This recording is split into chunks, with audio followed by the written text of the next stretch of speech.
Olá, meus amor. Hello, dear ones.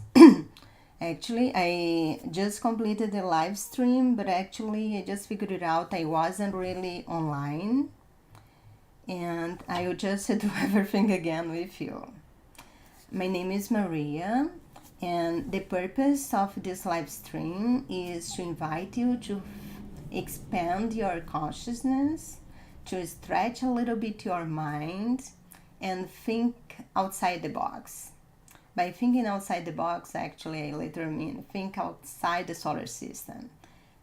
Go a little bit more. So let me just show my screen. Hang on a little bit. I really thought I was transmitting, but for a half an hour I wasn't. Okay, let me show my screen now. And let me decrease my picture a little bit here so you'll be able to see everything there. Here is a presentation that I prepared for you. So today we're going to talk about where am I in the universe? A short answer would be, well, I'm at home in Los Angeles. Or you can go a little bit more and say, well, I am at home in Los Angeles, state of California, USA, North America continent, planet Earth, in the solar system, in the Milky Way Galaxy. And then we can stop there. Today I'm gonna use a linear approach just because most of us is more used to linear things that we can perceive with our 5 senses, but that's not all there is. Our world, the world we live, is a quantum world, a world of possibilities, a multi-world, multi-universe, parallel universe, and we have many lifetimes. But that's just food for thought. We're not going to talk about those things today. If you are curious, you can research and you'll be surprised how much you can find about absolutely anything in the internet. So let's start. Here is our Milky Way Galaxy. It's beautiful. I think it's beautiful. Has a beautiful sun in the center and it's spiral with all those arms, and we are right here in one of the arms. The solar system is here and our Earth is here. So are there other galaxies? I would say yes, there are other galaxies. One, Andromeda, for example, we can see with naked eye from Earth. And there are others that you need a telescope to see. When we go outside Earth, they don't use the same name as us because most of those names were created by Earthlings, by people here on Earth that had their eyes on the skies, especially the Greeks. So they usually use numbers. Okay, those are the types of galaxies: barred spiral, irregular spiral, that's our type, peculiar, elliptical, lenticular. Well, I don't know much about all of that. I just thought it was interesting. Here is a drawing of our galaxy. They say is 100,000 light years wide. What do they create? What they use it? Which tool they use it to measure that?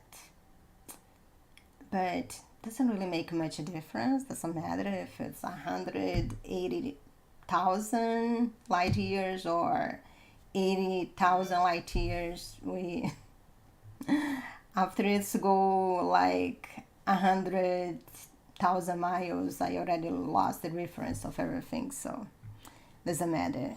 and 300,000 light years height.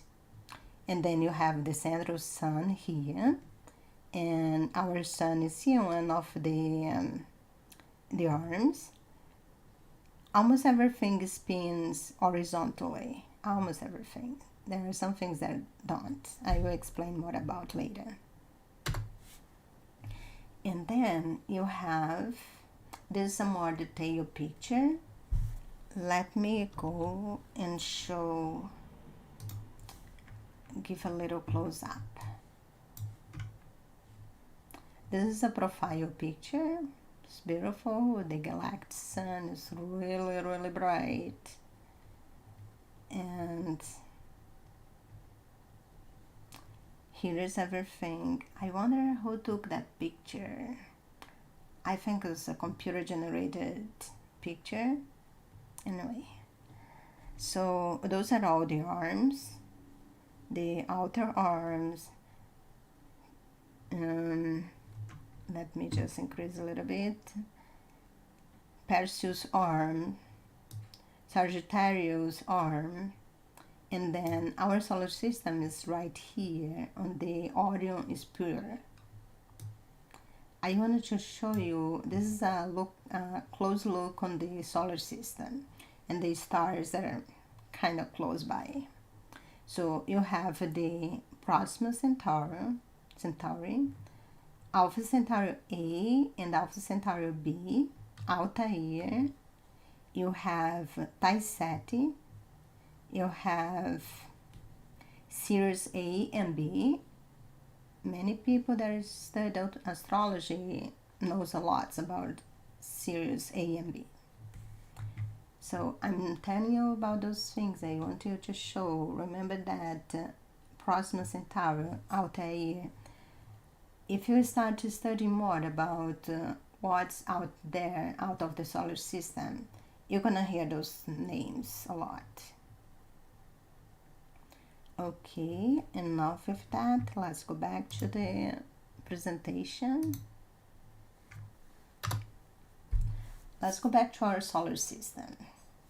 You have the Sun, Mercury, Venus, Earth, and our Moon. Earth and Venus about the same size, and then you have Mars, and then you have Ceres. Ceres is a dwarf planet resulted from the Photon planet destruction. The planet exploded and generated the asteroid belt. And when debris was quite big, it became the dwarf planet Ceres. I did heard that one went so far away that created Pluto, but I haven't seen much reference about that, so I'm not sure if I believe on that. Doesn't really matter much. And another thing that I learned on Dolores Cannon's book is when this planet explodes, it's destroyed the atmosphere of Mars. So all the life forms that was on Mars surface was destroyed.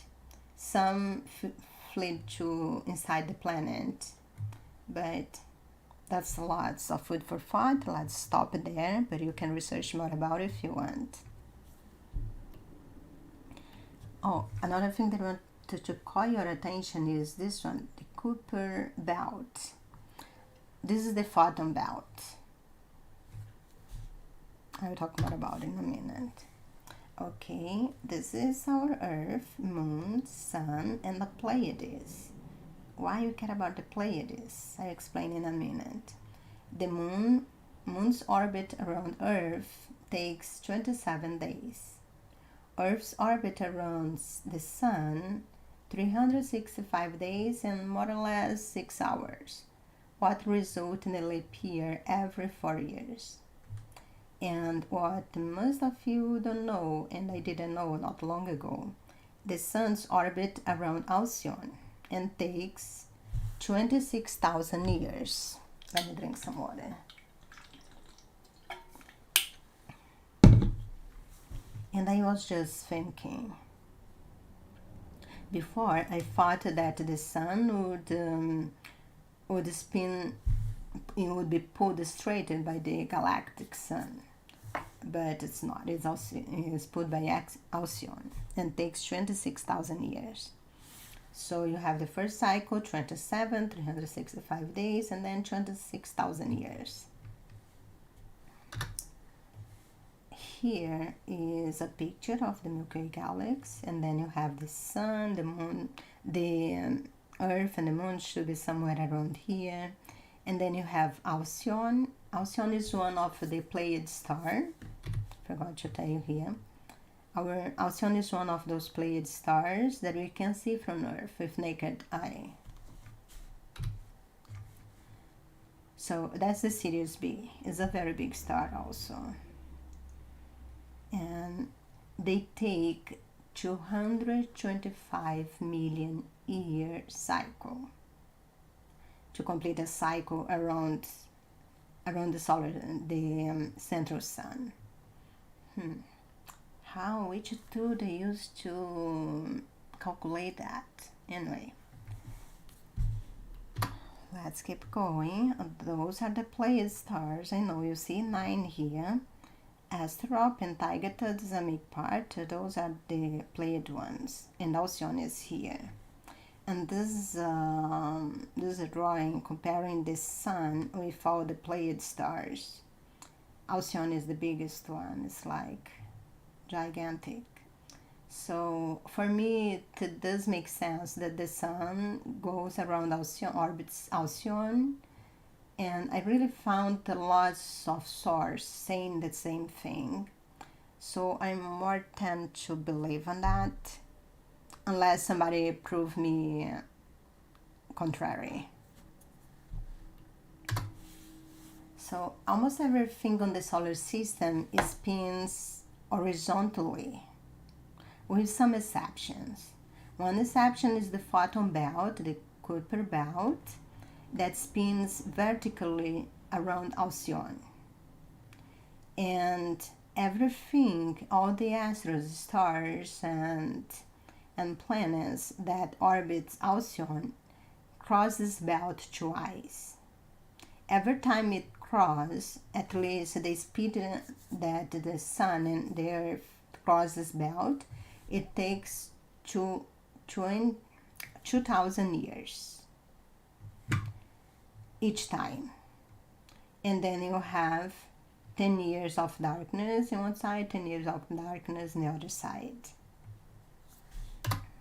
Here you have more detail, all the stars here orbiting Alcyone, and then you have the solar system is the last one to be pulled, and 2,000 years, light years. That's what we call the Golden Age. That's in the Bible, all the light years from the Bible. And I know you'll see here and say, oh, but why this one say 11,000 years and then the other say 10,000 years of darkness? The complete is 26,000 years. In this demonstration here, they are demonstrated 10,000 years. That's really complete darkness. But there is 500 years getting in and out of the Photon Belt. You are not in complete light and you are not in complete darkness. So if you add 10,000, 10,000, 20,000 of course, and 2 plus 2, 4, so 24,000, and 4 times 500 is 2,000, so you get the 26,000. So what astrology horoscope is doing here? Our sun is approaching the Aquarius Age, and in this drawing is very clear that the Aquarius Age is one of the golden ages, the light years, and the other one is the Leo Age. what's Leo Age? Imagine here that our sun, the sign that we have, that we see, is, for example, I was born in August, so August something around there. When I look to the sun, the stars that I see cross the sun is Leo, so my sign is Leo. But the sun itself is moving, oops, sorry, let me go back there. The sun itself is moving through each sign, and Alcyone is in the very middle, like say here. So the sun is moving in each sign here, and it's take 26,000 years. And our Earth is moving through each sign, but it takes 365 days. It's kind of complicated, but it's like that. I just want to say that I'm not a specialist in none of those things that I'm explaining you. I'm just a very curious person, and I have been trying to answer 4 questions for about 15 years. And those questions are: what is God? Who am I? Where I came from? What I'm doing here? And besides, I really thought this is fascinating, how everything links together and everything makes sense. How God is so perfect. So here we have the Golden Age. That's a picture of the Golden Age. I put it in the description of this live stream. There is a link. Somebody is explaining more about all of this. He's giving a very kind of technical approach. If you want to see his video, the description is in the link. So I got this picture from him. And you have Alcyone, the Photon Belt. This is the Golden Age, and the sun is right there. What I heard is we'll be completely in the light in about 20 years, 2046, something like that. And this Photon Belt is a light belt, and its frequency is very high, and it's compatible with things that vibrates on a frequency of 540 or more. So it's important that anything that wants to cross this belt to be vibrating at least a 540. So what happened with this pandemic and all those craziness that is happening right now, people getting depressed, people living, changing their life abruptly, like everybody is leaving their comfort zone. And why that's happening? When you are a child, or sometimes even from past lives, you have traumas that you are not capable to deal with that at the moment.